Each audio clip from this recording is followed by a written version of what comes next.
Hello guys, welcome to the platform science with sense.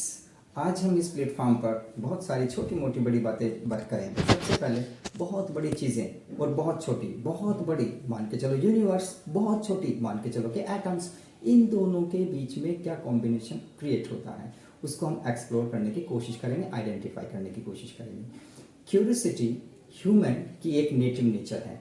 Ancient time से हम curiosity के basis पर तीन चीज़ों के पीछे भागते आए हैं। आखिर कोई भी चीज़, कोई भी कार्य क्यों हुआ, कैसे हुआ और कब हुआ, इन चीज़ों को आइडेंटिफाई करने के लिए, इनका आंसर आइडेंटिफाई करने के लिए एंशिएंट टाइम में भी हमारे जो पूर्वज थे वो बहुत एगर रहे। और आज मॉडर्न साइंटिस्ट्स भी इन्हीं चीज़ों को आइडेंटिफाई करने के लिए उसके पीछे, उन क्वेश्चंस के आंसर को ढूंढने के पीछे रहते हैं।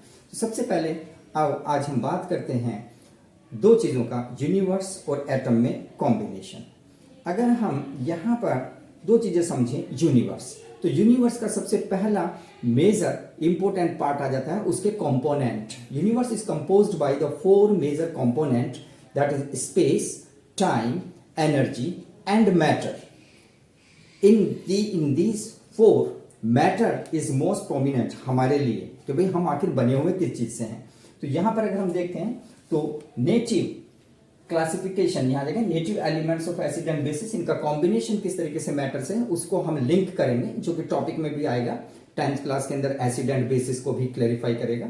और 9th के अंदर जो हमारा एक टॉपिक है about the classification of matter, 5 basic elements, उसके लिए भी ऋषि कणद 500 BC पहले हुआ करते थे। इट मीन्स अशोका के टाइम से भी बहुत पहले, अशोका का टाइम यानी कि बिफोर क्राइस्ट 300 और ऋषि कणद का time before Christ 500। It means उस टाइम पर तो कोई रिलीजन वगैरह ये सारी चीजें थी ही नहीं, क्रिश्चियनिटी नहीं था, कोई सा भी रिलीजन नहीं था अगर देखा जाए तो। इस टाइप का जो बाद के शुरुआत हुए हैं, तो बहुत पहली बातें हैं जब हम ह्यूमन कल्चर इन चीजों में नहीं उलझी थी। तो वहां पर अगर हम देखें तो उन्होंने एंशिएंट क्लासिफिकेशन ऑफ मैटर दिया था, 5 basic element, earth, sky, air, fire and water. आज भी हम जब न्यूज सुनते हैं किसी भी बहुत सेलिब्रिटी की या किसी ब्यूरोक्रेट की, जब हम डेथ के बारे में न्यूज के थ्रू इन्फॉर्म होते हैं तो एक शब्द आता है कि उनका पार्थिव शरीर पंच तत्व में विलीन हो गया। तो पंच तत्व वर दोज 5 बेसिक एलिमेंट जिससे हम सब, हमारा पूरा वाइटल फोर्स क्रिएट हुआ है। अगर हम किसी भी चीज को बाइफरकेट करते हैं तो वो इन 5 चीजों में ही आकर के चला जाता है। अब अगर हम उसका हिंदी कन्वर्जन करते हैं, भूमि, गगन, वायु, अग्नि और नीर, तो यहां पर हम देखेंगे कि भूमि से भय, गगन से गय, वायु से वय, अग्नि से आ और नीर का न, इन 5 शब्दों को मिलाया तो बन जाता है भगवान। भगवान word is not basically connected with a religion, it is also connected with a 5 basic element जिससे वाइटलिटी हमारी शुरू हुई है। अगर हम और भी सिविलाइजेशन की बात करते हैं तो दजला फरात, माया सिविलाइजेशन, नील सिविलाइजेशन, टिग्रिस सिविलाइजेशन, हमारी मेसोपोटामिया सिविलाइजेशन, हमारी सिंधु सिविलाइजेशन, हड़प्पियन सिविलाइजेशन, सब सिविलाइजेशन के अंदर जो वर्शिप के पॉइंट होते थे, जो वर्शिप के मेन सोर्स थे जिनको कर किया जाता था, वो यही 5 बेसिक एलिमेंट्स थे। कुछ सिविलाइजेशन के अंदर स्काई को स्पिरिट से चेंज किया हुआ है। तो अगर हम देखें तो इन 5 को मिलाकर के स्पिरिट यानी कि आत्मा, यानी कि लाइफ, यानी कि वाइटलिटी क्रिएट हुई। That was the ancient part of our classification of matter. ना मॉडर्न क्लासिफिकेशन ऑफ मैटर जो आज हम कर रहे हैं, यहाँ पर 118 different type of elements explored हैं, आइडेंटिफाइड हैं, जिनके अंदर नियर अबाउट 92 तो natural, other are man made, it means laboratory made. अगर हम इन मैटर्स को भी बाइफरकेट करें, क्लासिफाई करें तो 93 are metals, 18 are non metal, 7 are metalloid. On the basis of state 105 are solid, 2 are liquid, 11 are gases. These are the bifurcations of matter, of elements on the basis of ancient and modern informations. Next हम अगर इस matter की बात करें तो matter जो यहाँ पर है इसके दो पार्ट आ जाते हैं, एक मेटल्स एंड एक non metals on the basis of their physical nature, physical property and chemical properties. Oxygen एक ऐसा एलिमेंट रहा है जो तीनों हमारे लिथोस्फीयर, एटमॉस्फेयर और हाइड्रोस्फीयर में अवेलेबल है। तो ऑब्वियसली ऑक्सीजन सभी से सूनर और लेटर रिएक्ट किया।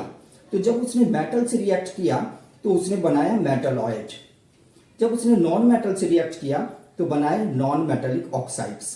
तो यहां पर metallic oxides are created by the metal and oxygen के कॉम्बिनेशन से, नॉन मेटल्स और ऑक्सीजन मिलकर के नॉन मेटेलिक ऑक्साइड बनाए। ना मॉइस्चर भी हर जगह अवेलेबल रही है, तो बहुत सारे metallic oxides and non metallic oxides ने मॉइस्चर से रिएक्ट किया। नेचुरल प्रोसेसिंग है ये, इस तरीके से नेचुरल प्रोसेस यानी कि बिना ह्यूमन एक्टिविटी के, यानी कि हमारे से पहले हमारा मटेरियल अर्थ पर अवेलेबल था in form of acid, base, salts, इस कैटेगरी के बेसिस पर, सो दैट हमारे लिए सर्वाइव करने के लिए चीजें अवेलेबल रहे। तो यहां पर जब मेटेलिक ऑक्साइड वाटर से रिएक्ट करता है तो बन जाता है बेस, एंड जब नॉन मेटेलिक वाटर से रिएक्ट करेगा तो बन जाएगा एसिड्स। नाउ ये नेचुरल अकरिंग एसिड और बेस जब आपस में कंपेराइज होंगे तब बन जाएगा साल्ट। अगर हम यहां देखें sodium, when reacts with oxygen it forms sodium oxide N2O. Now when sodium oxide reacts with water it forms sodium hydroxide, that is a base.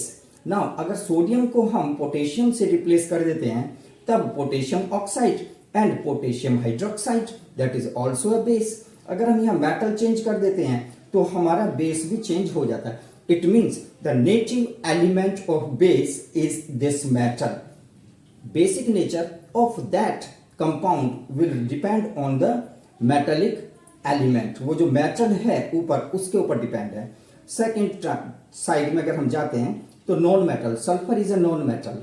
जब सल्फर ऑक्सीजन से रिएक्ट करेगा तो बनाएगा sulphur dioxide, that is a non metallic oxide. When this will react with water in moisture form, बारिश के time में, duration में, मौसम की नमी की वजह से जब नीचे से सल्फर डाइऑक्साइड फॉसल फ्यूल के बर्न होने से ऊपर जाती है, कोल, पेट्रोलियम, इनके बर्न होने से, तो वो सल्फर डाइऑक्साइड एयर में प्रेजेंट मॉइस्चर से रिएक्ट करेगी और बनाएगी acid, sulphurous acid H2SO3, that is acid, and this is a main cause of acid rain. तो नाइट्रिक एसिड और सल्फ्यूरस एसिड दोनों का फॉर्मेशन नेचर में इन दो प्रोसेसिंग के बेसिस पर है। अब अगर हम इनकी प्रॉपर्टीज का डिस्कशन करें, बात करें, तो bases technically are bitter, acids are sour. अगर हम यहां देखें तो this gives us a soapy touch, but these are corrosive to metal. It means acids corrode metal. Second, they change color of the litmus paper. Now these are the indicators. For example, base changes phenolphthalein into pink, base changes red litmus into blue, base changes methyl orange into yellow, but other side acid changes blue litmus into red, acid remains colorless in phenolphthalein, acid changes red color of methyl orange. So these are the basic tendency of those base and acids when they change their behavior and any indicators. Second thing, these bases contains OH ion and the pH range of the OH ion range यहाँ पर basis is 7 to 14 and the pH range of acids is less than 7 and 0 to 7. So these are the two major bifurcations of bases and acids जिनके native elements metal और non metal से मिले हुए हैं। तो हम किसी भी एसिड के नेटिव एलिमेंट के बेसिस पर पता कर सकते हैं, पहचान सकते हैं कि भाई ये एसिड है या बेसिस है। आज के इस छोटे से शॉर्ट इंफॉर्मेटिव वीडियो के अंदर यहीं तक। नेक्स्ट के अंदर हम आगे डिस्कस करेंगे about the different type of acids. Bye.